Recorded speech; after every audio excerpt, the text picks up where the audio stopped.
Hey everyone, just want to share why you should cry when you are working. This is a creative tool that I've only started using the last couple of years. I've never heard it in a writing class, but when you are crying, you are in touch with the things that move everybody, and you are also in touch with the things that move you particularly. So if you're in touch with those emotions, you are going to be writing something that connects with your audience and that expresses the story that is truly inside you. Think about the fact that people cry during Disney movies.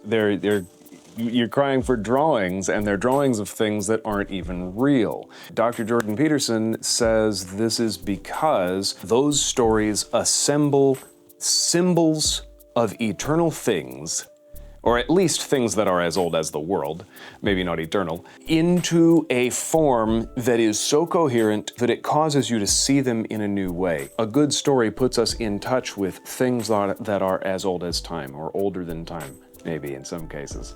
Hero goes on a journey, passes into the world of the unknown, where he is stressed and tried, gives up things and gains other things, and comes back wiser and stronger. This isn't a hero's journey video. There's a whole bunch of the hero's journey to get into, but I'm gonna assume as a creative writer, you're already somewhat familiar with it. The part to focus on today is the hero's journey is the same for everybody, and the reason for that, as Joseph Campbell says, is that we visit that world of the unknown, that bottom part of the hero's journey circle.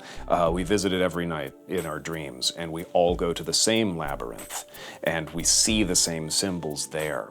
And not only is it the shape of day and night, it's the shape of every journey you go on to learn a new skill. Every difficult thing that has happened to you is taking you on that journey. It's the shape of every day, it's the shape of your lifetime. Even this video right now has a shape like the hero's journey. I'm taking you into the realm of the unknown so you can come back stronger and wiser. I'm the mentor right now, even though for me writing it, I am the hero, and I'm being stressed by learning how to make this video that I'm currently making. And so the hero's journey is a graph of that which is common to everybody. And if you can tell a story that hits that graph, you've touched your audience, and you have expressed the particular part of you that wanted to be a writer. So what does crying have to do with this? Like dreaming, this is the key that opens a window on those eternal things. How do you know that something is eternal? It's because it made you cry.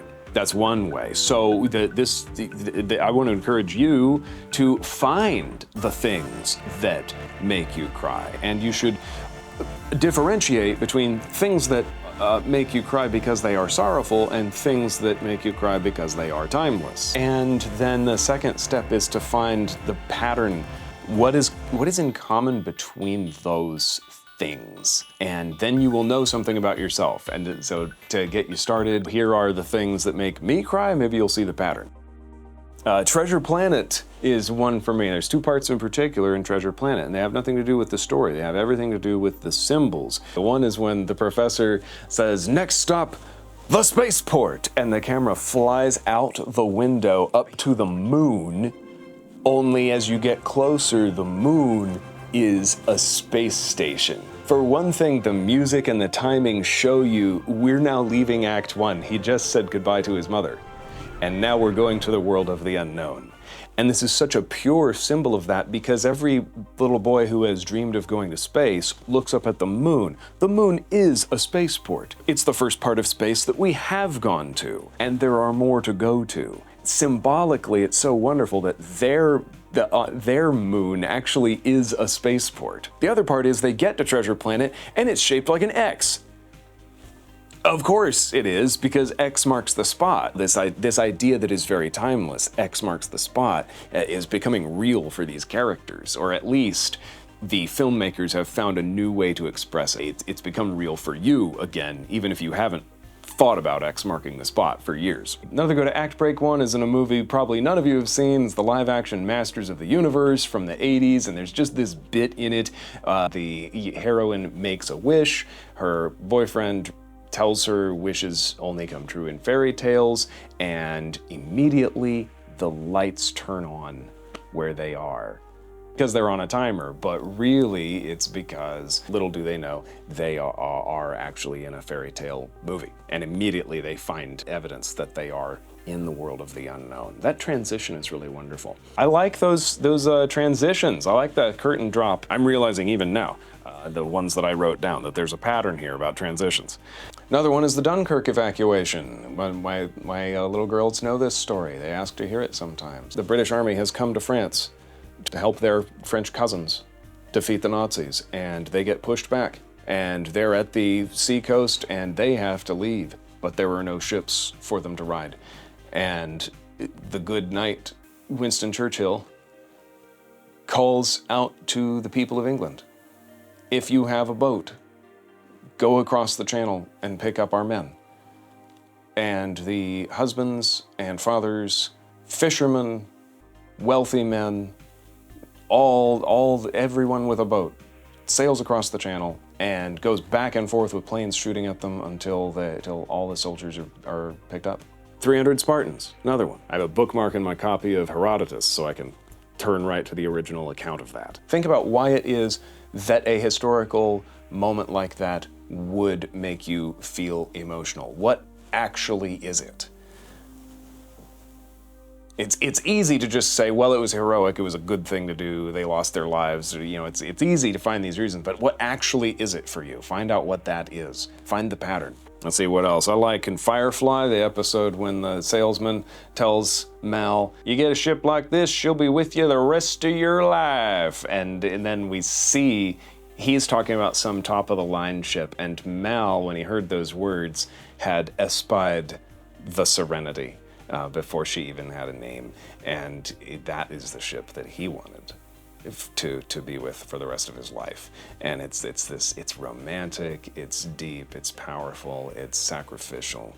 It's like when the prophet Ezekiel tells us that the Lord passed by the Hebrew people and chose them. And of course, in that picture, it's not just the Hebrew people; it's the human race. He loves the human race, not because they're great, but because he loves us.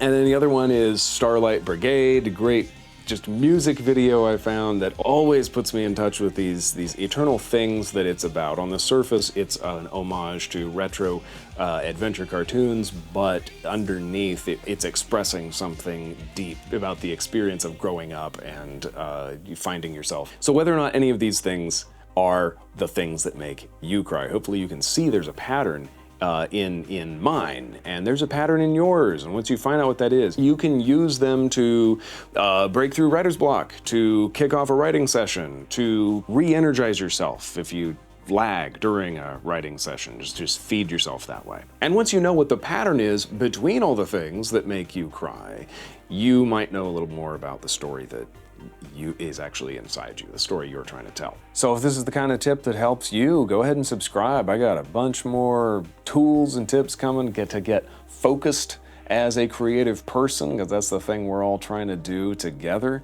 And I'll be publishing some bedtime stories soon. Yeah, bedtime stories for grown-ups from classic 80s movies. Hopefully inspire you and make you cry a little bit. And until then, good journey.